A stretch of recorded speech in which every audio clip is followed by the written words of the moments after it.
എല്ലാ പ്രിയപ്പെട്ട പ്രേക്ഷകർക്കും നമസ്കാരം. കർക്കിടക മാസമാണ്, മഴക്കാലമാണ് നമ്മുടെ നാട്ടില്. മറ്റ് സീസണുകളെ അപേക്ഷിച്ച് രോഗസാധ്യത കൂടുതലുള്ള ഒരു സമയമാണ് ഇപ്പോൾ. ആർത്രൈറ്റിസ് സംബന്ധമായിട്ടുള്ള വേദനകള്, നീരിറക്കം പോലുള്ള വേദനകള്, അതുപോലെ നടുവേദന, മുട്ടുവേദന, കഴുത്തുവേദന എന്നിങ്ങനെ പല രൂപത്തിലും പ്രത്യക്ഷപ്പെടാറുണ്ട്.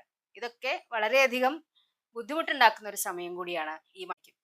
അങ്ങനെയുള്ളവർ ആ ഒരു സാഹചര്യത്തെ തരണം ചെയ്യാൻ ശ്രദ്ധിക്കേണ്ട ചില കാര്യങ്ങളാണ് ഇന്ന് ഞാൻ വീഡിയോയിൽ ചർച്ച ചെയ്യുന്നത്. ഒന്നാമതായി ശരീരം മുഴുവനായിട്ട് കവർ ചെയ്യുന്ന തരം വസ്ത്രങ്ങൾ ഉപയോഗിക്കുന്നതാണ് ഈ ഒരു സമയത്ത് അഭികാമ്യമായിരിക്കാം.